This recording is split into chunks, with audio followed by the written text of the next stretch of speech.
Hello, నేను మీ అన్నం Kalingareddy, AK Reddy Triveni study circle నుంచి ఆన్లైన్ క్లాసులను అందరికీ అందుబాటులో ఉండాలనే ఉద్దేశంతో ఆన్లైన్ క్లాసులను అందించడానికి మీ ముందుకు రావటం జరిగింది. ముఖ్యంగా ఏపీపీఎస్సి, టీఎస్పీఎస్సి మరి సెంట్రల్ గవర్నమెంట్ నిర్వహించే ఏ కాంపిటేటివ్ ఎగ్జామ్కైనా జనరల్ ఎకానమీ, జనరల్ స్టడీస్ పరిధిలో economy all group 1, group 2, group 3, group 4, SI, constable any competitive ఎగ్జామ్కి జనరల్ స్టడీస్ సంబంధించిన కరెంట్ ఎకానమీ మనకు ఈరోజు పరిగణలోకి తీసుకున్నట్లయితే మనకు టాపిక్ పేరు ఏంటంటే వాస్తవానికి హ్యూమన్ డెవలప్మెంట్ ఇండెక్స్, మానవ అభివృద్ధి సూచిక. హ్యూమన్ డెవలప్మెంట్ ఇండెక్స్, మానవ అభివృద్ధి సూచిక. హ్యూమన్ డెవలప్మెంట్ ఇండెక్స్, మానవ అభివృద్ధి సూచిక. మానవ అభివృద్ధి సూచిక ఒక దేశ ఆర్థిక అభివృద్ధిని కొలవటానికి ఉపయోగించే సూచికల్లో ఒక సూచిక, తాజా సూచిక హ్యూమన్ డెవలప్మెంట్ ఇండెక్స్, మానవ అభివృద్ధి సూచిక. గతంలో ప్రపంచ దేశాల ఆర్థిక అభివృద్ధిని కొలవటానికి తలసరి ఆదాయాన్ని పరిగణలోకి తీసుకునేవారు, ప్లస్ ఆయు ప్రమాణాన్ని పరిగణలోకి తీసుకునేవారు, జీడిపిని పరిగణలోకి తీసుకునేవారు. వాస్తవానికి జీడిపి అంటే గ్రాస్ డొమెస్టిక్ ప్రోడక్ట్, స్థూల దేశీయోత్పత్తి. ఒక సంవత్సర కాలంలో ఒక దేశ సరిహద్దు లోపల ఉత్పత్తి అయిన అంతిమ వస్తు సేవల సముదాయాన్నే స్థూల దేశీయోత్పత్తి అంటారు. జీడిపి పరంగా ప్రపంచంలో అతిపెద్ద ఆర్థిక వ్యవస్థలను విశ్లేషించినట్లయితే, ప్రపంచంలో అతిపెద్ద ఆర్థిక వ్యవస్థ అంటే ఇక్కడ biggest economy in the world, ప్రపంచంలో అతిపెద్ద ఆర్థిక వ్యవస్థ హోదా, స్టేటస్ ఎట్లా ఇస్తారు అంటే వైశాల్యాన్ని బట్టి ఇవ్వరు, జనాభాను బట్టి ఇవ్వరు. ఆ దేశ జీడిపిని బట్టి ప్రపంచంలోని దేశాలకు ఒక స్టేటస్ ఇస్తారు, హోదా ఇస్తారు. ఐఎంఎఫ్, ఇంటర్నేషనల్ మానిటరీ ఫండ్ 2020 సంవత్సరం ప్రకారం వరల్డ్ ఎకనామిక్ అవుట్లుక్ మరి ఐఎంఎఫ్ అంతర్జాతీయ ద్రవ్యనిధి 2020 వరల్డ్ ఎకనామిక్ అవుట్లుక్ ప్రకారం ప్రపంచంలో అతిపెద్ద ఆర్థిక వ్యవస్థ యొక్క హోదాను ఆ దేశ జీడిపి ఆధారంగా నిర్ణయించడం జరిగింది. మరి 2020 ప్రకారం ప్రపంచంలో అతిపెద్ద ఆర్థిక వ్యవస్థలను మనం పరిశీలించినట్లయితే మొదటి స్థానం యుఎస్ఏ కైవసం చేసుకుంది. ఇక్కడ వాస్తవానికి 19.48 ట్రిలియన్ల జీడిపితో ప్రపంచంలో మొదటి స్థానాన్ని అమెరికా కైవసం చేసుకుంటే, రెండో స్థానం మనం చూస్తే చైనా 12.23 ట్రిలియన్లతో చైనా రెండో స్థానాన్ని కైవసం చేసుకోవటం జరిగింది. మూడో స్థానం మనం చూస్తే ఇక్కడ వాస్తవానికి జపాన్ మూడో స్థానం కైవసం చేసుకుంది. ఇక్కడ 4.87 ట్రిలియన్లు అంటే 4.87 ట్రిలియన్లతో వాస్తవానికి ప్రపంచంలో మూడో పెద్ద ఆర్థిక వ్యవస్థగా జపాన్ కైవసం చేసుకుంటే, ఇక్కడ మనం జనరల్గా చూస్తే జర్మనీ అనేది ఇక్కడ 3.69 ట్రిలియన్లతో నాలుగో స్థానాన్ని కైవసం చేసుకుంది. అంటే ఫస్ట్ ప్రపంచంలో అతిపెద్ద ఆర్థిక వ్యవస్థలో మొదటి స్థానం అమెరికా, రెండో స్థానం చైనా, మూడో స్థానం జపాన్, నాలుగో స్థానం జర్మనీ. ఇక్కడ జర్మనీ యొక్క జీడిపి 3.69 ట్రిలియన్లు. ఇక్కడ మనం చూస్తే మరి ప్రపంచంలో అతిపెద్ద ఆర్థిక వ్యవస్థలో ఇండియా 5వ స్థానాన్ని కైవసం చేసుకోవటం జరిగింది. మరి ఇండియా 5వ స్థానాన్ని కైవసం చేసుకోవటం జరిగింది. ప్రపంచంలో అతిపెద్ద ఆర్థిక వ్యవస్థలో ఇండియా యొక్క స్థానం ఎంత అని అనుకోండి. ఇండియా యొక్క స్థానం ఎంత అని అనుకోండి. 5వ స్థానం. $2.65 ట్రిలియన్.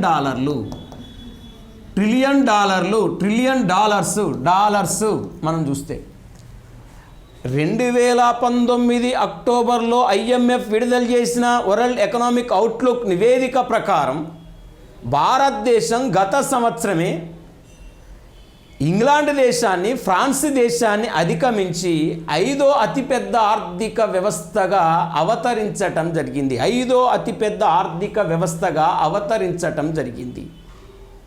మరి 2020 IMF ప్రకారం విడుదల చేసిన వరల్డ్ ఎకనామిక్ అవుట్లుక్ ప్రకారం ఇవాళ ప్రపంచంలో అతిపెద్ద ఆర్థిక వ్యవస్థలో కూడా ఇండియా 5వ స్థానం ఆక్రమించింది. First USA, 2 China, 3 Japan, 4 Germany, 5 India. ఒక్కసారి గుర్తుపెట్టుకోవాల్సింది, ప్రపంచంలో అతిపెద్ద ఆర్థిక వ్యవస్థలో భారతదేశం ఎన్నో స్థానం అని అడిగినప్పుడు చాలామంది కాంపిటేటివ్ ఎగ్జామ్కు ప్రిపేర్ అయ్యే వాళ్ళు ఏం చేస్తారంటే వైశాల్యాన్ని బట్టి అతిపెద్ద ఆర్థిక వ్యవస్థ స్టేటస్ ఇస్తారేమో, లేకపోతే జనాభాను బట్టి ఇస్తారేమో అని అనుకొని ఆన్సర్ చేస్తారు. జనాభాను బట్టి ఇయ్యరు, వైశాల్యాన్ని బట్టి ఇయ్యరు, కేవలం ఆ దేశ GDPని పరిగణలోకి తీసుకొని ప్రపంచంలో అతిపెద్ద ఆర్థిక వ్యవస్థ యొక్క హోదాను ఇస్తారు.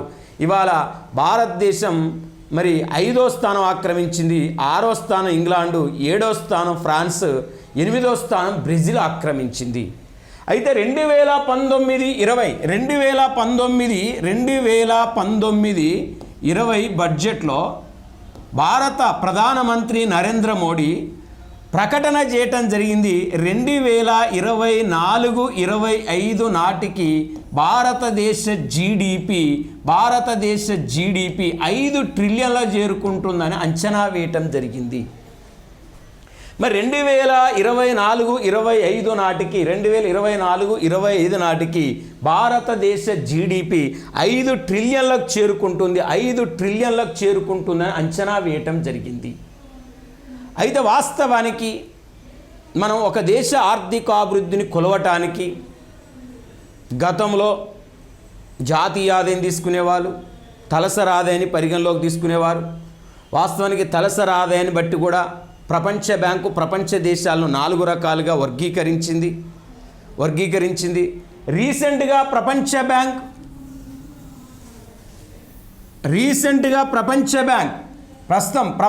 Bank IBRD international bank for reconstruction development 2020 July 1న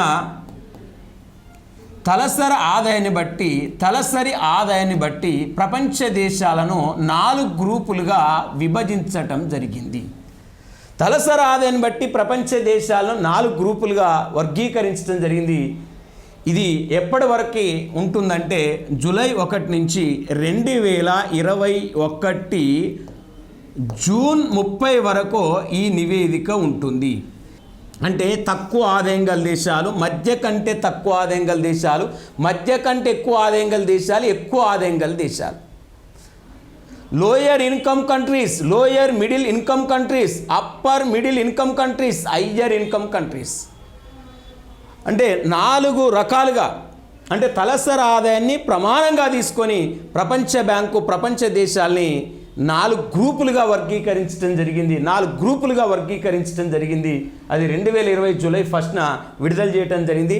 చేసిన ఈ రిపోర్టు 2021 జూన్ 30 వరకు వర్తిస్తుంది. మరి తలసరి ఆదాయాన్ని బేస్ చేసుకొని ప్రపంచ దేశాలని 4 గ్రూపులుగా వర్గీకరించిందంటే, ఒకటి lower income countries, lower middle income countries, upper middle income countries, higher income countries.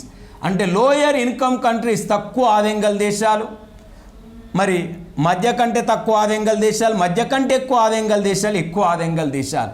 $1035 కంటే తక్కువ తలసరి ఆదాయం గల దేశాలను తక్కువ ఆదాయం గల దేశాలు అంటారు. మరి $1035 నుంచి $1035 నుంచి మరి ఇక్కడ $4045 వరకు తలసరి ఆదాయం గల దేశాలను లోయర్ మిడిల్ ఇన్కమ్ కంట్రీస్ అంటారు. మరి 35 నుంచి 4045 వరకు లోయర్ మిడిల్ ఇన్కమ్ కంట్రీస్ అంటారు. $4046 నుంచి మరి $4046 నుంచి $4046 నుంచి $12,535 వరకు $12,535 వరకు అప్పర్ మిడిల్ ఇన్కమ్ కంట్రీస్గా చెప్పుకోవచ్చు. మరి ఎక్కువ ఆదాయం గల దేశాలంటే వాస్తవానికి $12,536 కంటే ఎక్కువ తలసరి ఆదాయం గల దేశాలను హయ్యర్ ఇన్కమ్ కంట్రీస్ అంటారు. మరి సింపుల్గా మనకు అర్థం కావడానికి, సింపుల్గా మనం అర్థం చేసుకోవడానికి ఇక్కడ ఫస్ట్ కేటగిరీ ఇది, సెకండ్ కేటగిరీ ఇది, థర్డ్ కేటగిరీ ఇది. వీటిని మనం చూస్తే వీటిని అన్డెవలప్డ్ కంట్రీస్ అంటారు. అన్డెవలప్డ్ కంట్రీస్ అంటారు. ఇవి డెవలపింగ్ కంట్రీస్ అంటారు, ఇవి డెవలప్డ్ కంట్రీస్ అంటారు. అంటే ప్రపంచ దేశాలను దేని ఆధారంగా వర్గీకరిస్తారు? అభివృద్ధి చెందుతున్న దేశాలు, అభివృద్ధి చెందిన దేశాలు, అభివృద్ధి చెందని దేశాలు. అంటే ఈ లోయర్ ఇన్కమ్ కంట్రీస్ని అన్డెవలప్డ్ కంట్రీస్ అంటారు. అన్డెవలప్డ్ కంట్రీస్, అన్డెవలప్డ్ కంట్రీస్ అంటారు. కంట్రీస్ ఇక్కడ మనం ఇది చూస్తే developing countries, developing countries, developing countries, ఇక్కడ డెవలప్డ్ కంట్రీస్, డెవలప్డ్ కంట్రీస్.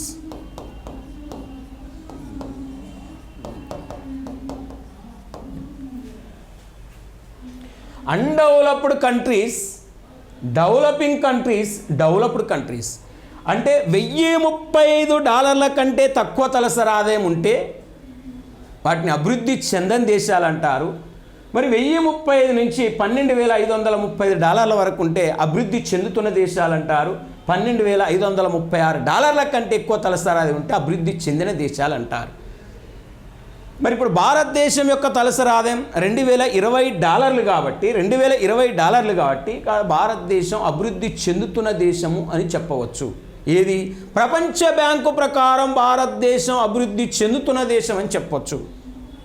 కానీ ఒక దేశ ఆర్థికాభివృద్ధిని తెలుసుకోవడానికి తాజా సూచిక, వర్తమాన సూచిక, లేటెస్ట్ సూచిక మానవ అభివృద్ధి సూచిక, హ్యూమన్ డెవలప్మెంట్ ఇండెక్స్.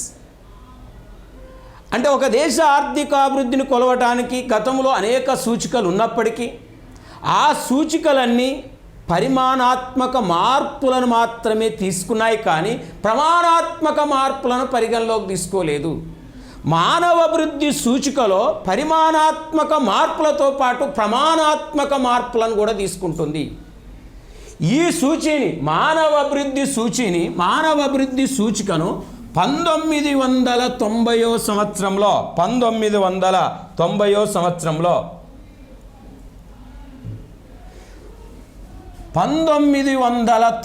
సంవత్సరంలో యుఎన్ఓ అనుబంధ సంస్థ యుఎన్డిపి ఈ సూచీని రూపొందించటం జరిగింది. మానవ అభివృద్ధి సూచికను తయారు చేసింది 1990 సంవత్సరంలో యుఎన్ఓ అనుబంధ సంస్థ UNDP, united nation development programme. ఒక దేశ ఆర్థికాభివృద్ధిని కొలవడానికి తాజా సూచిక, వర్తమాన సూచిక, లేటెస్ట్ సూచిక మానవ అభివృద్ధి సూచికగా మనం చెప్పవచ్చు. ఈ సూచీని 1997 సంవత్సరంలో పాకిస్తాన్ దేశం చెందిన ఆర్థికవేత్త మెహబూబుల్ హక్కో ఈ సూచీని వెలుగులోకి తీసుకురావటం జరిగింది. ఈ సూచీని ప్రచారంలోకి తీసుకురావటం జరిగింది మెహబూబుల్ హక్. మరి 1997 సంవత్సరంలో ఈ సూచీని మరి వెలుగులోకి తీసుకురావటం జరిగింది మెహబూబుల్ హక్ అని చెప్తాను. మానవ అభివృద్ధి సూచీలో 3 అంశాలను పరిగణలోకి తీసుకుంటారు. ఒకటి ఏంటిదంటే అక్షరాస్యత తీసుకుంటారు. 2 ఆయు ప్రమాణము, లైఫ్ ఎక్స్పెక్టెన్సీ తీసుకుంటారు. 3 తలసరి ఆదాయం తీసుకుంటారు. పర్ క్యాపిటల్ ఇన్కమ్ తీసుకుంటారు. తలసరి ఆదాయం తీసుకుంటారు. ఈ 3 అంశాలను పరిగణలోకి తీసుకొని మానవ అభివృద్ధి సూచి ఆధారంగా ప్రపంచ దేశాల అభివృద్ధిని అంచనా వేస్తారు, ప్రపంచ దేశాల అభివృద్ధిని కొలుస్తారు. మరి ఇక్కడ అక్షరాస్యత మరి ఇక్కడ చూడండి, అక్షరాస్యత తీసుకుంటారు, ఆయు ప్రమాణం తీసుకుంటారు, తలసరి ఆదాయం తీసుకుంటారని చెప్తున్నాం. అక్షరాస్యత ఎట్లా అంటే వయోజన అక్షరాస్యత తీసుకుంటారు, ప్లస్ ప్రాథమిక సెకండరీ ఉన్నత విద్యలో నమోదైన నిష్పత్తిని తీసుకుంటారు. వయోజన అక్షరాస్యత వాస్తవానికి 2/3 తీసుకుంటారు. ఇక్కడ 2/3 తీసుకుంటారు, 3 వంతుల్లో 2 వంతులు తీసుకుంటారు. ఇక్కడ ప్రాథమిక సెకండరీ ఉన్నత విద్యలో నమోదైన నిష్పత్తిని 1/3 తీసుకుంటారు. ప్రాథమిక సెకండరీ ఉన్నత విద్యలో నమోదైన నిష్పత్తిని 1/3 తీసుకుంటారు. మరియు ఆయు ప్రమాణం పుట్టిన దగ్గర నుండి చనిపోయే వరకు జీవిత కాలాన్ని అంచనా వేయటం ద్వారా నిర్ధారిస్తారు. తలసరి ఆదాయాన్ని వాస్తవానికి అమెరికా డాలర్లలో కొలుస్తారు. తలసరి ఆదాయాన్ని అమెరికా డాలర్లలో కొలుస్తారు.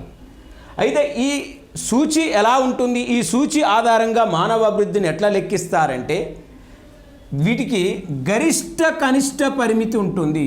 దీనికి గరిష్టము కనిష్టము సంవత్సరాలు ఆయు ప్రమాణం, కనిష్టం 25 సంవత్సరాలు తీసుకుంటారు ఆయు ప్రమాణం. అక్షరాస్యత గరిష్టం 100 తీసుకుంటారు, కనిష్టం 0 తీసుకుంటారు. తలసరి ఆదాయము ఇక్కడ మ్యాక్సిమం గరిష్టం $40,000 తీసుకుంటారు, కనిష్టం $100 తీసుకుంటారు. అక్షరాస్యత గరిష్టం 100 తీసుకుంటారు, కనిష్టం 0 తీసుకుంటారు. ఆయు ప్రమాణం గరిష్టం 85 సంవత్సరాలు తీసుకుంటారు, 85 సంవత్సరాలు తీసుకుంటారు, కనిష్టం 20 సంవత్సరాలు తీసుకుంటారు. తలసరి ఆదాయం గరిష్టం $40,000 తీసుకుంటారు, కనిష్టం $100 తీసుకుంటారు. తీసుకున్న తర్వాత సూచీని అప్లికేబుల్ చేస్తారు.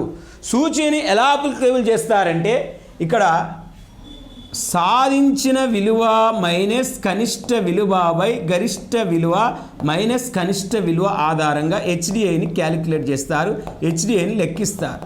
సాధించిన విలువ మైనస్ కనిష్ట విలువ బై గరిష్ట విలువ మైనస్ కనిష్ట విలువ. ఇలా లెక్కించిన మానవ అభివృద్ధి సూచి విలువ 0 నుండి 1 మధ్య ఉంటుంది. 0 నుండి 1 మధ్య ఉంటుంది. మరొకసారి మనం చూడండి, ఏ కాంపిటేటివ్ ఎగ్జామ్ రాసినా కంపల్సరీ దీని మీద బిట్టు అనేది కంపల్సరీ పడుతుంది. మనకు 1 మార్కు జేబులో ఉన్నట్టే ఈ హెచ్డిఐ మీద కనుక మనం కరెక్ట్ కాన్సన్ట్రేషన్ చేసినట్లయితే. మరి మానవ అభివృద్ధి సూచి విలువ 0 నుండి 1 మధ్య ఉంటుంది. వాస్తవానికి ఇటు పాయింట్లు ఎట్లా కేటాయిస్తారు? ఎగ్జాంపుల్ అంటే ఇప్పుడు ఒక దేశ అక్షరాస్యత 70 అనుకోండి ఎగ్జాంపుల్. ఇక్కడ సాధించింది 70 వేయాలి, 70. ఇక్కడ కనిష్టం 0 వేయాలి, గరిష్టం 100 వేయాలి, కనిష్టం 0 వేయాలి. ఇప్పుడు సాధించింది అక్షరాస్యత 70 వేస్తామండి ఎగ్జాంపుల్. కనిష్టం 0, గరిష్టం 100 వేస్తాం, కనిష్టం 0 వేస్తాం. 70 అంటే 0.87 పాయింట్లు మనకు అక్షరాస్యతలు వస్తాయి. ఆయు ప్రమాణం 60 సంవత్సరాలు అనుకోండి. ఇక్కడ 60 సంవత్సరాలు వేయాలి, ఇక్కడ 20 సంవత్సరాలు వేయాలి, ఇక్కడ 85 వేయాలి, ఇక్కడ 25 వేయాలి. వేసిన తర్వాత దీన్ని మల్టిప్లై చేస్తే ఇలా మనకు ఈ ఆయు ప్రమాణంలో పాయింట్లు వస్తాయి. తలసరి ఆదాయం సపోజ్ $2,000 అనుకోండి ఇండియా. ఈ $2,000 వేయాలి, కనిష్టం $100 వేయాలి, గరిష్టం $40,000 వేయాలి, కనిష్టం $100 ఇస్తే తలసరి ఆదాయంలో పాయింట్లు వస్తాయి. ఇందులో వచ్చిన పాయింట్లు, ఇందులో వచ్చిన పాయింట్లు, ఇందులో వచ్చిన పాయింట్లు, ఆ మూడిట్లో వచ్చిన పాయింట్లను కూడి బై 3 చేత భాగిస్తే యావరేజ్న ఆ దేశానికి ఎన్ని పాయింట్లు వస్తాయి అనేది ఆ పాయింట్లను బట్టి ప్రపంచ దేశాలకు ర్యాంకులు ఇచ్చి ఆ ర్యాంకుల ఆధారంగా ప్రపంచ దేశాల అభివృద్ధిని ప్రతి సంవత్సరం UNDP అంచనా వేస్తుంది. మరి 2020 డిసెంబర్ 23న UNDP 2020 డిసెంబర్ 23న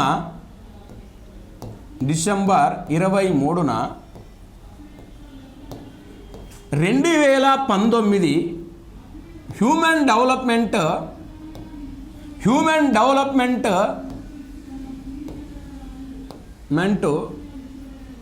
రిపోర్టును విడుదల చేయటం జరిగింది. హ్యూమన్ డెవలప్మెంట్ రిపోర్టును విడుదల చేయటం జరిగింది. అంటే 2020 డిసెంబర్ 23న 2019 మానవాభివృద్ధి రిపోర్టును UNDP విడుదల చేసిన దాని ప్రకారం 189 దేశాలలో భారతదేశానికి 131వ స్థానం దక్కినది. 131వ స్థానం దక్కినది భారతదేశానికి. కానీ 2019లో విడుదల చేసిన రిపోర్టు 2018 ప్రకారం, 2019లో రిలీజ్ చేసిన రిపోర్టు 2019లో రిలీజ్ చేసిన రిపోర్టు 2018 రిపోర్టు 2019లో విడుదల చేసింది. 2019 రిపోర్టు ప్రకారం 20 రిపోర్టు ప్రకారం 189లో 131 అయితే 2019 రిపోర్టు ప్రకారం భారతదేశం ఎన్నో స్థానం ఆక్రమించిందయ్యా అంటే వాస్తవానికి 129వ స్థానం ఆక్రమించింది. అంటే లాస్ట్ ఇయర్తో పోలిస్తే ఈ సంవత్సరం భారతదేశం 2 ర్యాంకులు వాస్తవానికి 131 కంటే 127, 125, 130 ఉండాలి. కానీ వాస్తవానికి ఇక్కడ చూడండి 129 నుంచి 131కి ర్యాంకు పెరిగిందంటే భారతదేశ ఆర్థిక పరిస్థితి హీనపడింది అని చెప్పొచ్చు. మెరుగుపడలేదు, హీనపడింది అని చెప్పొచ్చు. లాస్ట్ ఇయర్ 189 దేశాల్లో 129వ స్థానం ఉంటే ఈ సంవత్సరం 189 దేశాల్లో 131వ స్థానం ఆక్రమించింది భారతదేశం. మరి హెచ్డిఐలో మనం ప్రధానంగా చూస్తే ఇక్కడ మొదటి దేశం ఏంటంటే నార్వే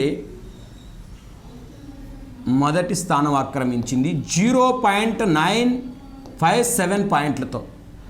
రెండో స్థానం మనం చూస్తే ఇక్కడ స్విట్జర్లాండ్ రెండో ర్యాంకు మనం చూస్తే ఐర్లాండ్ 0.55 పాయింట్లు, 0.955 పాయింట్లు, ఈ రెండింటికి సేమ్ 0.955 పాయింట్లు, 0.955 పాయింట్లు. ఇక్కడ మనకు 2 దేశాలకు సేమ్ ర్యాంకులు వచ్చినాయి కాబట్టి ఇక్కడ 3వ ర్యాంక్ అనేది ఉండదు. 4వ ర్యాంకు మనకు హాంకాంగ్ దేశానికి రావటం జరిగింది.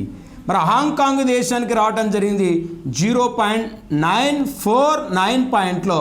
ఇక్కడ సేమ్ 4వ ర్యాంకు ఐస్లాండ్ దేశానికి కూడా సేమ్ మార్కులు 0.949 పాయింట్లు రావటం జరిగింది. మరి ఇక్కడ వాస్తవానికి మనం చూస్తే 1 నార్వే, 2 స్విట్జర్లాండ్, ఐర్లాండ్ 2. మరి 3వ ర్యాంక్ ఉండదు కాబట్టి సేమ్ 2 దేశాలకు. 4వది హాంకాంగ్, ఐస్లాండ్ సేమ్ ర్యాంక్ వచ్చిన 4వది. 5వ ర్యాంక్ ఉండదు కాబట్టి 6వ ర్యాంకు జర్మనీకి వచ్చింది. మరి 6వ ర్యాంకు జర్మనీకి రావటం జరిగింది. జర్మనీకి వచ్చిన పాయింట్లో 0.947 పాయింట్లో దేనికి వచ్చినాయి అంటే వాస్తవానికి జర్మనీకి వచ్చినాయి. అంటే టాప్ 5 అనుకోవాలి. ఇక్కడ Norway first, Switzerland, Ireland second, Hong Kong, Iceland మరి 4వ ర్యాంకు ఆక్రమించిన. ఇక్కడ 3వ ర్యాంకు లేదు అని చెప్తాను. వాస్తవానికి ఇవాళ United states of America, United states of America ఇవాళ 17వ ర్యాంకు లభించింది హెచ్డిఐ ప్రకారం. 0.928 పాయింట్స్ వస్తే ఇక్కడ 19వ స్థానం జపాన్కు దక్కింది. 0.91 పాయింట్లతో. ఇక్కడ 52వ స్థానం ఇవాళ రష్యా దక్కించుకున్నది 0.824 పాయింట్లతో. మరి ఇక్కడ మనం జనరల్గా చూస్తే మరి యుఎస్ఏ 0.928, జపాన్ 0.919, ఇక్కడ రష్యా 0.824 రష్యా. మరి ఇప్పుడు మనం జనరల్గా మనకు ఇండియాకు వచ్చిన ర్యాంకు, ఇండియా ర్యాంకు 131. ఇండియాకు వచ్చిన ర్యాంకు 131 ర్యాంక్ అంటే ఇండియా ర్యాంక్ ఇది. వాస్తవానికి ఇండియా యొక్క పాయింట్స్ 0.645 అంటే చూడండి.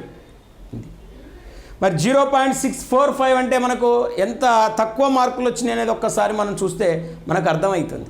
మరి వాస్తవానికి ఇవాళ మన పక్కనున్న జనరల్గా చూస్తే శ్రీలంక దేశానికి 72వ ర్యాంకు శ్రీలంక,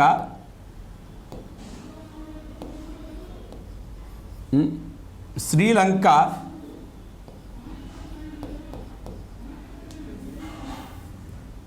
(0.798) 798 అంటే 798 అంటే చూడండి 798. మరి ఇక్కడ జనరల్గా మనం ఒకసారి చూసుకుంటే బ్రెజిల్ 84, ఇక్కడ బ్రెజిల్ 84th ర్యాంక్ బ్రెజిల్కి వచ్చింది. ఇక్కడ బ్రెజిల్కి వచ్చింది. వాస్తవానికి బ్రెజిల్ యొక్క పాయింట్లు 0.765 పాయింట్లు. మరి ఇక 85 ర్యాంకు మన చైనాకు లభించడం జరిగింది. పక్కన ఉన్న చైనాకు లభించడం జరిగింది 0.761 పాయింట్లతో. మరి 114 సౌత్ ఆఫ్రికాకు లభించింది. ఆఫ్రికాకు లభించింది. మరి సౌత్ ఆఫ్రికాకు లభించింది 114 ర్యాంకు సౌత్ ఆఫ్రికాకు లభించిందంటే వాస్తవానికి సౌత్ ఆఫ్రికాకు వచ్చిన పాయింట్లో 0.709. మరి ఇక్కడ వాస్తవానికి 133 ర్యాంకు ఇక్కడ బంగ్లాదేశ్కు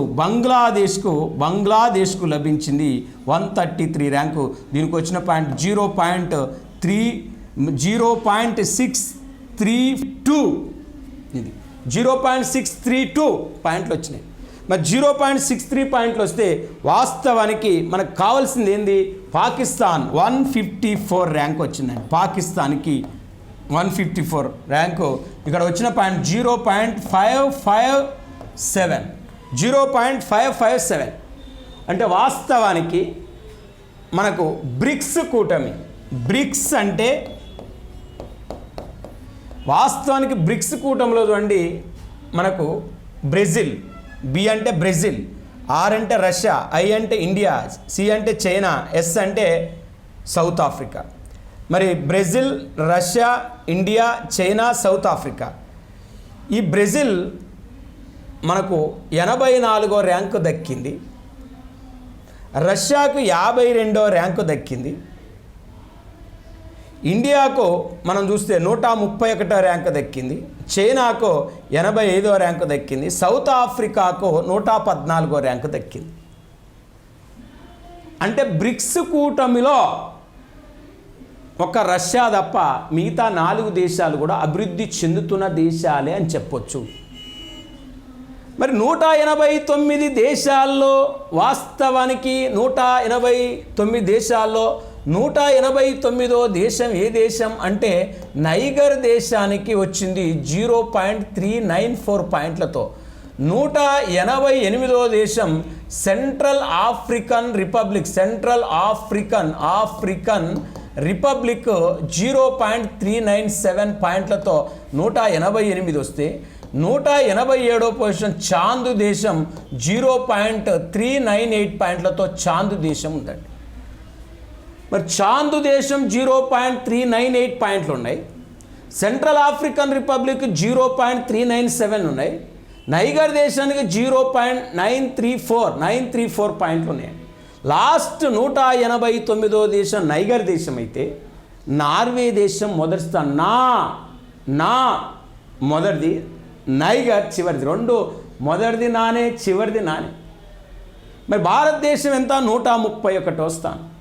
వాస్తవానికి ఒక దేశ ఆర్థిక అభివృద్ధిని కొలవటానికి తాజా సూచిక, వర్తమాన సూచిక, లేటెస్ట్ సూచిక మానవ అభివృద్ధి సూచిక అని చెప్తున్నాం. మరి మానవ అభివృద్ధి సూచిక ప్రకారం యుఎన్డిపి ప్రపంచ దేశాలను 3 రకాలుగా వర్గీకరిస్తుంది. హెచ్డిఐ వాల్యూ 0.8 కంటే ఎక్కువ ఉంటే హై హ్యూమన్ డెవలప్డ్ కంట్రీస్ అంటారు. వీటిని అభివృద్ధి చెందిన దేశాలు అంటారు. హెచ్డిఐ వాల్యూ 0.5 నుండి 0.8 మధ్య ఉంటే ఇక్కడ మీడియం హ్యూమన్ డెవలప్డ్ కంట్రీస్ అంటారు. హెచ్డిఐ వాల్యూ 0.5 బిలో ఉంటే వాటిని లో హ్యూమన్ డెవలప్డ్ కంట్రీస్ అంటారు. అంటే హెచ్డిఐ వాల్యూ 0.8 కంటే ఎక్కువ ఉంటే హై హ్యూమన్ డెవలప్డ్ కంట్రీస్ అంటారు. అధిక మానవాభివృద్ధి దేశాలు అంటారు, వాటిని అభివృద్ధి చెందిన దేశాలు అంటారు. మరి హెచ్డిఐ వాల్యూ 0.5 నుండి 0.8 మధ్య ఉంటే 0.8 మధ్య ఉంటే మరి మీడియం హ్యూమన్ డెవలప్డ్ కంట్రీస్ అంటారు, మధ్యస్థాయి మానవాభివృద్ధి దేశాలు అంటారు. హెచ్డిఐ వాల్యూ 0.5 నుండి 0.5 కంటే తక్కువ ఉంటే మరి లో హ్యూమన్ డెవలప్డ్ కంట్రీస్ అంటారు, తక్కువ మానవాభివృద్ధి గల దేశాలు అంటారు, తక్కువ మానవాభివృద్ధి గల దేశాలు అంటారు. మరి దీన్ని బట్టి వాస్తవానికి భారతదేశం యొక్క వాల్యూ 0.645. ఇక్కడ మీరు చూడండి, బ్రెజిల్ కానీ, చైనా కానీ, సౌత్ ఆఫ్రికా కానీ, ఇండియా కానీ, ఈ 4 దేశాలు మధ్యస్థాయిలో ఉన్నాయి. రష్యా చూడండి 824 అంటే ఎగువ స్థాయిలో ఉంది. అంటే ఒక దేశ ఆర్థికాభివృద్ధిని కొలవడానికి తాజా సూచిక ఇవాళ హెచ్డిఐ కాబట్టి ఇవాళ హెచ్డిఐ ప్రకారం భారతదేశం అభివృద్ధి చెందుతున్న దేశం అని గుర్తుపెట్టుకోవాలి. భారతదేశం అభివృద్ధి చెందుతున్న దేశం అని గుర్తుపెట్టుకోవాలి. బ్రిక్స్ కూటమిలో రష్యా మినాయించి మిగతా 4 దేశాలు కూడా అభివృద్ధి చెందుతున్న దేశాలు. ఒక రష్యా అనే అభివృద్ధి చెందిన దేశంగా హెచ్డిఐ సూచిక ప్రకారం చెప్పొచ్చు. మరి ఇప్పుడు మనం జనరల్గా పరిగణలోకి తీసుకుంటే 2020 డిసెంబర్ 23న విడుదల చేసిన హ్యూమన్ డెవలప్మెంట్ రిపోర్ట్ ప్రకారం మానవ అభివృద్ధిలో భారతదేశం 131వ స్థానం ఆక్రమించింది. గత సంవత్సరం 129, ఇప్పుడు 131 అంటే 2 స్థానాలు వెనకకు పోయింది. ఇవాళ ప్రపంచంలో భౌగోళిక పరంగా 7వ పెద్ద దేశం, మానవ వనరులు ఎక్కువగా ఉన్న దేశాల్లో 2వ పెద్ద దేశం. మరి చూడండి, మానవ వనరులో 2వ పెద్ద దేశం, భౌగోళికంగా 7వ పెద్ద దేశం, మానవ వనరుల నైపుణ్యంలో 131వ స్థానంలో ఉంది. జనాభాలో 2వ స్థానం, వైశాల్యంలో 7వ స్థానం. ఇక్కడ వాస్తవానికి మానవ వనరుల సామర్థ్యంలో, మానవ వనరుల నాణ్యతలో భారతదేశం 131వ స్థానం ఆక్రమించడం అనేది మనం చింతించదగిన విషయమో, మనం గర్వించదగ్గ విషయం కాదు, బాధపడవలసిన విషయం. కాబట్టి మనం అక్షరాస్యతను పెంచుకున్నట్లయితే, ఆయు ప్రమాణాన్ని పెంచుకున్నట్లయితే, తలసరి ఆదాయం పెంచుకున్నట్లయితే భారతదేశం అనేది మానవ అభివృద్ధి సూచిలో ముందుకు పోవటానికి అవకాశం ఉంటుంది. కాబట్టి ఒక దేశ ఆర్థిక అభివృద్ధిని కొలవటానికి తాజా సూచిక, వర్తమాన సూచిక ఇక్కడ మానవ అభివృద్ధి సూచిక. కాబట్టి ఇది మనకు లేటెస్ట్ కరెంట్ ఎకానమీ సంబంధించిన అంశం కాబట్టి దీని మీద కంపల్సరీ ఏ కాంపిటేటివ్ ఎగ్జామ్ రాసినా బిట్ వస్తుంది. కాబట్టి ఇది పర్ఫెక్ట్గా గుర్తున్నట్లయితే 1 or 2 మార్కులు మనం కాంపిటేటివ్ ఎగ్జామ్లో సాధించడానికి అవకాశం ఉంటుంది.